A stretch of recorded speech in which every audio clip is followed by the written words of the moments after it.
Assalamualaikum warahmatullahi wabarakatuh. Kami dari kelompok 12 yang menjelaskan tentang upah dan sistem pengupahan. Nah, di sini saya mewakili teman-teman saya untuk memperkenalkan diri. Yang pertama, saya atas nama Nur Suci Cahyani, dan ada teman saya atas nama Sinta Saputri dan Wulan Fitriani. Nah, di sini kami mendapatkan tugas dari Bapak Raja dalam pelajaran pengantar ekonomi makro. Nah, agar tidak memperpanjang waktu, jadi saya langsung aja menjelaskan tentang definisi upah.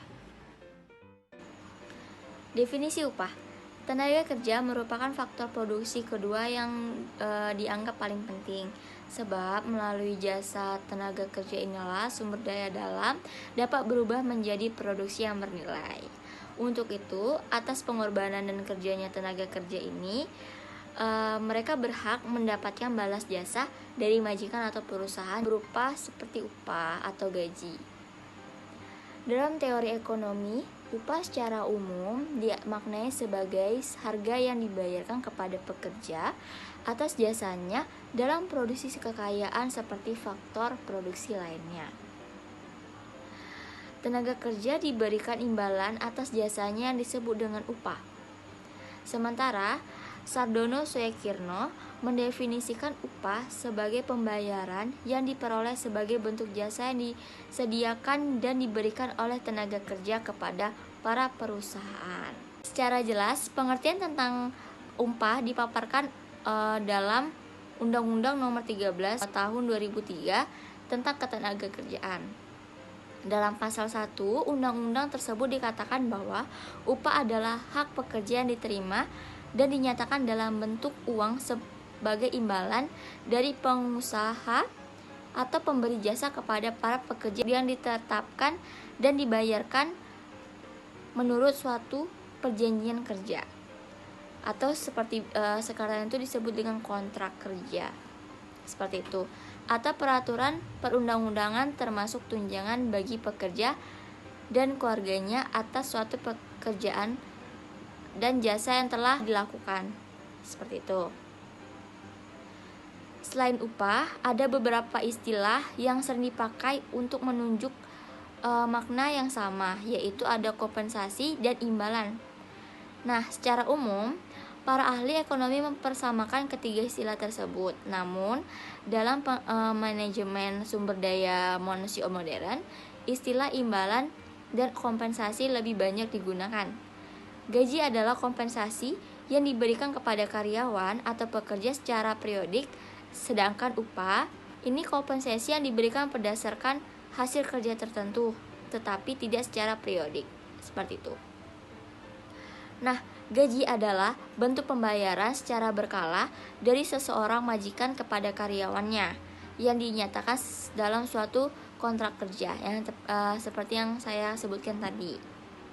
Dalam sudut pandang pelaksanaan bisnis, gaji dapat dianggap sebagai biaya yang dibutuhkan untuk mendapatkan sumber daya manusia untuk menjalankan operasi, dan karenanya disebut dengan biaya personal atau biaya gaji, seperti itu.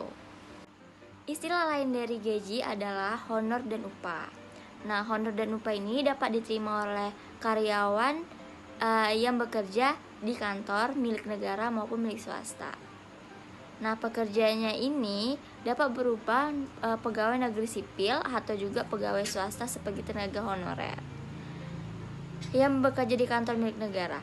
Untuk PNS, gaji dihitung tetap secara bulanan, sedangkan tenaga honorer ini gajinya dapat dihitung berdasarkan jumlah kerjanya atau jumlah beban tugasnya, seperti itu. Nah, gaji adalah balas jasa dalam bentuk uang yang diterima pegawai sebagai konsekuensi dari kedudukannya sebagai seorang pegawai yang memberikan sumbangan dalam mencapai tujuan organisasi. Atau dapat juga dikatakan sebagai bayaran tetap yang diterima seseorang dari keanggotaannya dalam sebuah organisasi. Adapun juga upah adalah kata lain dari gaji yang sering kali ditunjukkan kepada pegawai tertentu, biasanya pada pegawai bagian operasi. Oleh karena itu, gaji dan upah dimaknakan itu sama, meskipun memiliki konteks yang berbeda. Selanjutnya, ada juga jenis-jenis upah yang akan dibaca oleh teman saya, yaitu Sinta Saputri. Baik, saya Sinta Saputri ingin menjelaskan tentang jenis-jenis upah dan sistem upah. Yang pertama itu jenis-jenis upah berdasarkan jenis pembayarannya. Yang kedua yaitu berdasarkan bentuk pembayarannya. Berdasarkan jenis pembayaran yang pertama yaitu gaji, yang kedua yaitu upah. Yang gaji itu dapat disebut dengan pembayaran secara konsisten, dapat diartikan juga sebagai imbalan pembayaran kepada pekerja tetap ataupun pekerja kerja profesional seperti PNS, dosen, guru, pegawai swasta, dan lainnya. Sedangkan upah atau disebut dengan pembayaran berdasarkan banyaknya hasil kerja, yaitu dapat diartikan sebagai imbalan pembayaran kepada pekerja kasar yang pekerjaannya itu selalu berpindah-pindah seperti pekerjaan pertanian, pekerjaan tukang kayu, pekerjaan tukang bangunan, ataupun yang lainnya. Yang kedua, saya ingin menjelaskan tentang berdasarkan bentuk pembayarannya. Berdasarkan bentuk pembayarannya ini juga terbagi menjadi dua ya. Yang pertama yaitu upah uang atau nominal. Yang kedua upah real. Upah uang atau nominal ini yang dimaksud dari sini ialah upah uang atau nominal ataupun jumlah uang yang diterima pekerja dari pengusaha sebagai pembayaran atas tenaga pekerja baik mental ataupun fisik yang digunakan dalam proses produksi. Yang kedua yaitu upah real, yaitu tingkat upah kerja yang diukur dari sudut kemampuan tersebut membeli barang dan jasa yang diperlukan untuk memenuhi kebutuhan pekerjanya. Assalamualaikum warahmatullahi wabarakatuh. Perkenalkan, nama saya Ulan Fitriani. Saya dari kelompok 12. Saya akan melanjutkan menjelaskan mengenai faktor-faktor penyebab perbedaan dalam upah. Yang pertama adalah perbedaan corak permintaan dan penawaran dalam berbagai jenis pekerjaan. Dalam suatu pekerjaan itu di mana terdapat penawaran tenaga kerja yang cukup besar, tetapi tidak banyak permintaannya, sehingga upah cenderung dalam tingkat yang rendah. Yang kedua, perbedaan jenis-jenis pekerjaan.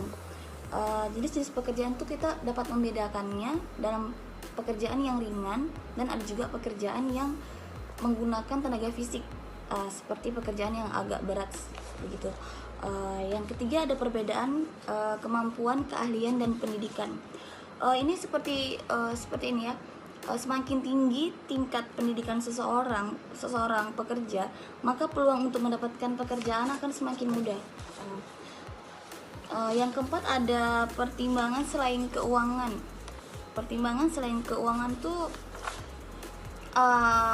apabila faktor-faktor bukan keuangan banyak yang tidak sesuai dengan seorang pekerja itu sendiri, ia akan menuntut upah yang lebih tinggi sebelum ia bersedia menerima pekerjaan yang ditawarkan kepada pekerja itu. Dari penjelasan di atas, upah dan sistem pengupahan, kelompok kami dapat menyimpulkan bahwasannya pembayaran tenaga kerja dibedakan dalam dua jenis, yaitu upah dan gaji.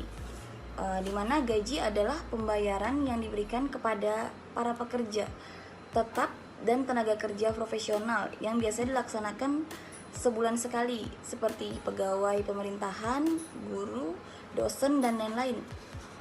Sedangkan kalau upah itu yang dimaksud upah adalah sebagai pembayaran kepada pekerja-pekerja yang pekerjaannya berpindah-pindah, seperti pekerja pertanian, tukang kayu, ya lain-lain lah, seperti itu. Terima kasih. Sekian dari kelompok kami. Apabila ada kesalahan kata, kesalahan perbuatan, dan perkataan kami yang kurang sopan, mohon dimaafkan. Kami hanya manusia biasa yang tidak luput dari kesalahan. Dan terima kasih untuk Bapak Raja yang telah memberi tugas ini kepada kami. Semoga teman-teman dan Pak Raja bisa mengerti apa yang kami kami bicarakan di sini. Terima kasih. Assalamualaikum warahmatullahi wabarakatuh.